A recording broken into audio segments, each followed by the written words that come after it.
What the hell is he doing, you might ask? What's this all about? This is a rescue bow. Let's go and have a look at those arrows and I'll show you all about it.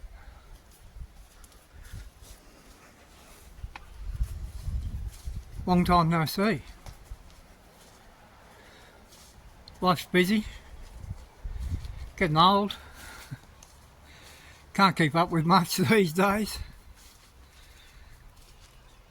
So, welcome to the channel if you're new here.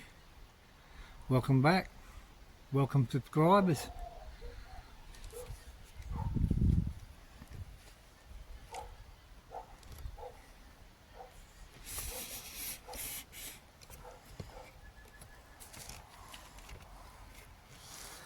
A few good arrows and a couple of bad arrows.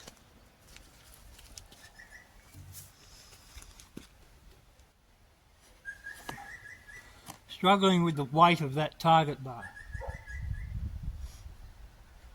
All vertical.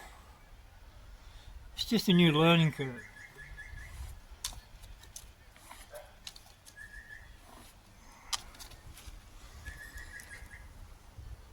Okay, why a target bow, you might ask? He's been shooting all trad bows, Asiatic bows. Well, this bow here is what I call a rescue bow. This thing was destined to landfill.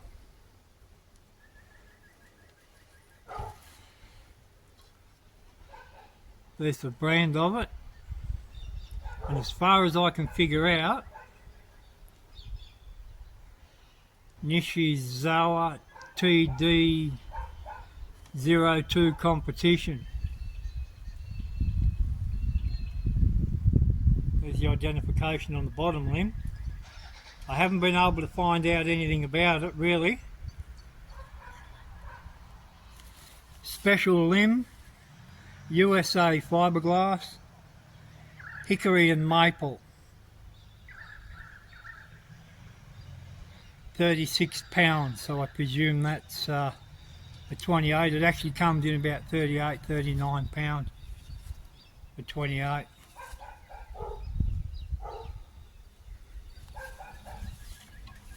As you can see, fixtures on the limb mounting bolts, the weights, your standard stabiliser mount there, and another weight mounting bolt hole there in the limb bolt as well. You'll see it's got another limb bolt that comes in from the back of the riser. And if you have a look at the curves on this,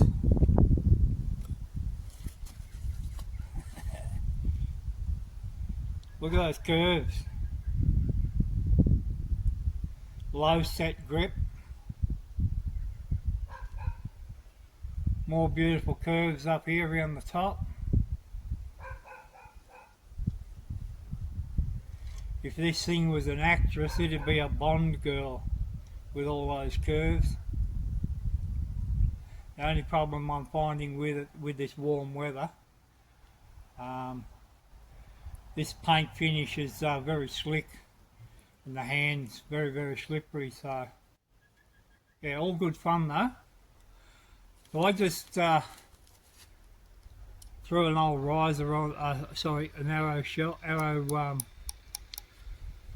get it together, old fart. Plunger button, arrow rest.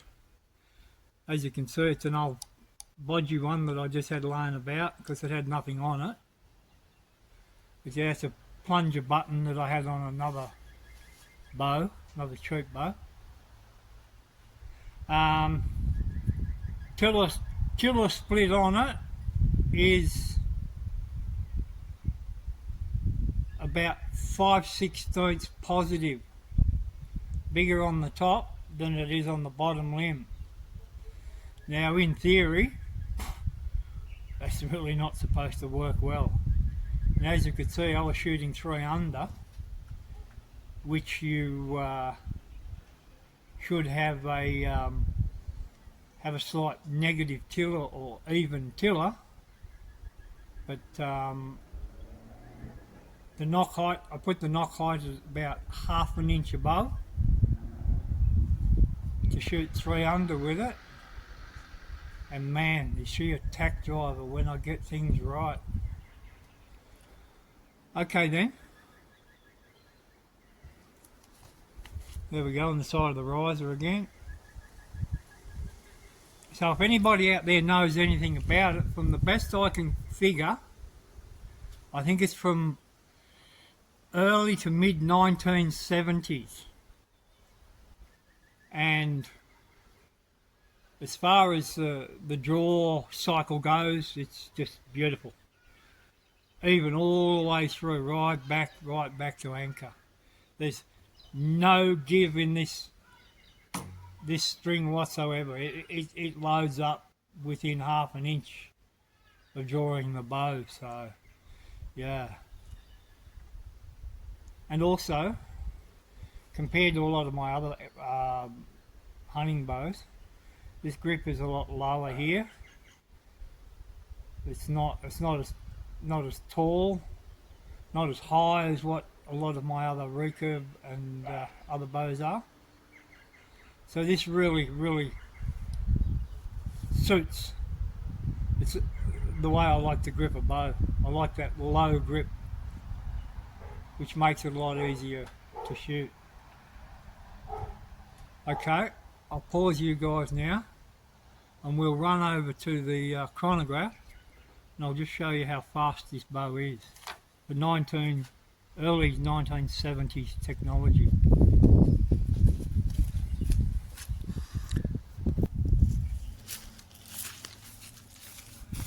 Right, now let's swing some arrows. These arrows I've got run at about 8.5 grains per pound. Sort of about the lowest that I want to run through it. I tried all different grain weights to see how low I could go, being a target bow, just to get as much speed as I could. So yeah, let's see how we go with 8.5 grains per pound and about 38 pounds at my draw length.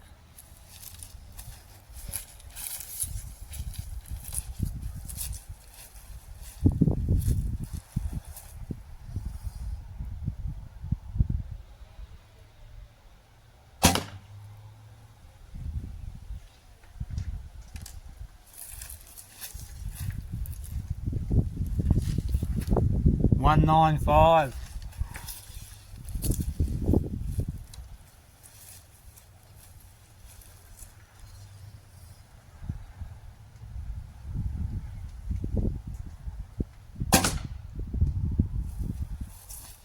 $197.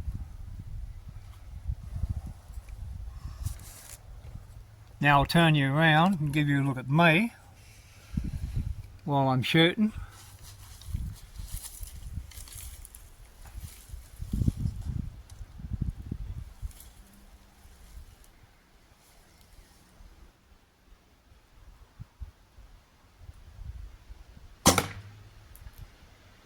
$196.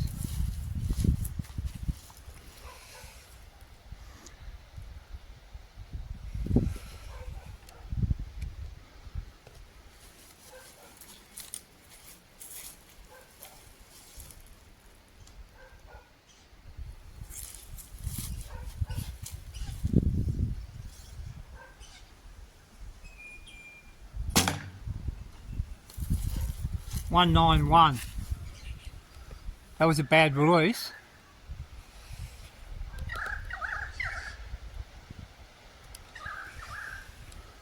And as you can see, a bad release can affect your arrow speed.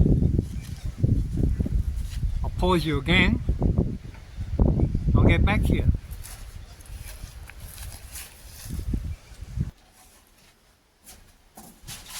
Okay, so that's the Nishizawa rescue bow. I thought I had some bits and pieces, why not grab it? And guess what it cost me? $5.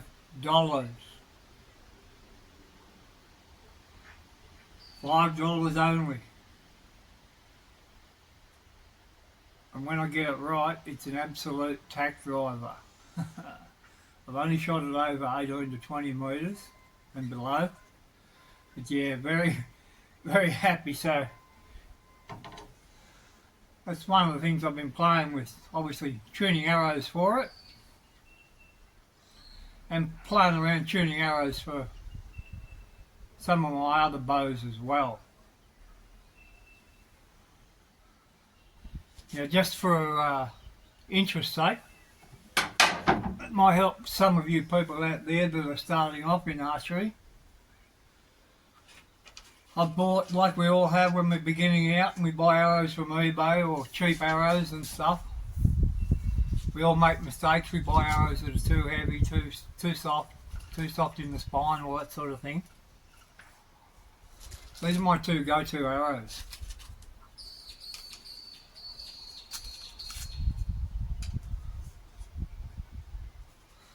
This black one here,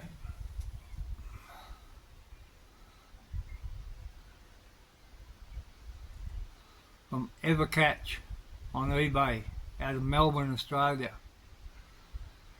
5/16 in diameter. This particular one's these are 600 spine, these ones. They come out of the box, that's how they come out of the box. 345 grains. So you've got a reasonably light arrow with a good quality, reasonably good quality shaft. They say straightness 3 thou. No, it's not 3 thou straightness. Depends how they measure straightness. Some of these arrows have got a 15 to 20 thou run out, which is 20 thou's,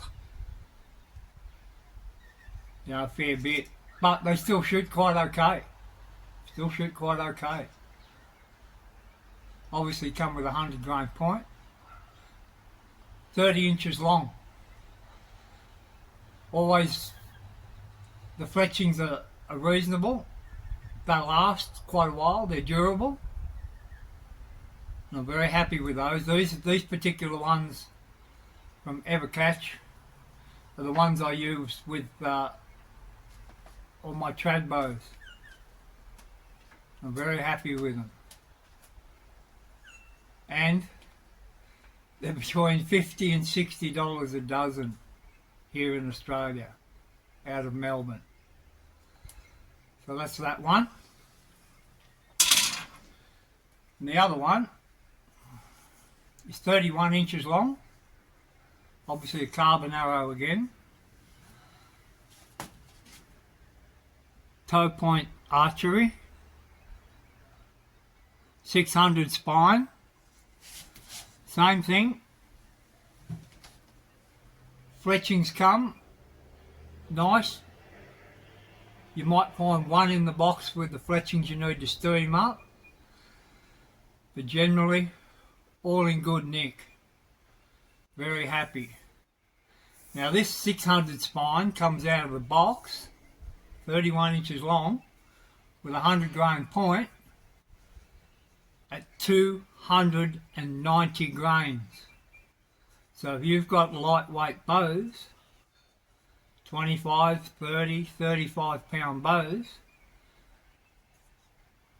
these would be ideal.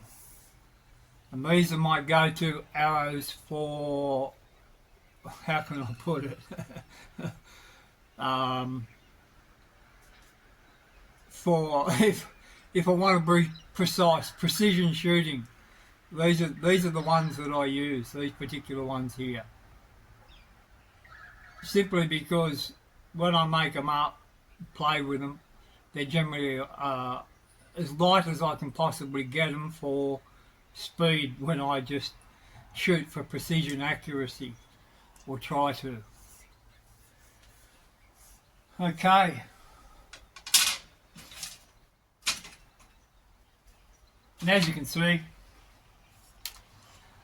I've been messing around, bare shafting some of them. I just rip the fletchings off one, then start to proceed with bare shaft testing. I'll wrap tape around the back of the arrow. I'll wade fletchings, and I put the same weight of fletchings on the back of the arrow when I in tape, just electrical tape, for when I start bare shafting them. And also I put the collar on as well. So yeah, that one's sorted out for another bow. Same thing again. There's a 600 spine that I bare shafted. I sorted out from one of my longbows. I was thinking about going, these are just about 490 grain that I've sorted out for a longbow, because I've got access to another property where there's a lot of deer, and the Wally reckons you'll only have to walk 200 metres from the house and you'll probably get yourself a deer. So yeah, looking forward to that soon as the weather cools down a bit. Getting ready. New glasses played havoc with my shooting. That's another reason why there haven't been many videos. So. New finger protection as well. All these things, when you change them, they affect your archery, your accuracy, and your enjoyment, you know, when you lose your accuracy. Now on a serious note,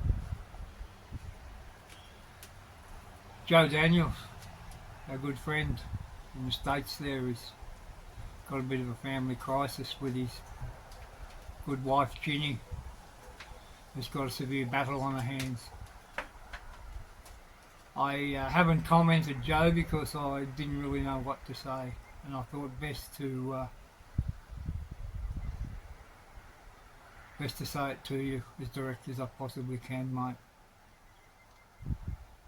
I'm praying for you both.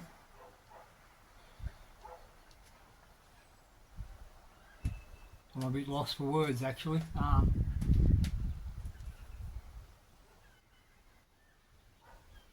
I hope you've got the strength to get through it, and I hope that everything works out okay. Sometimes the treatment is pretty bad for those sort of things, Joe. It knocks people around. Cancer treatments are not good, and that's speaking from experience. I've been through it, and chin up, guys. We're all praying for you. And on that note,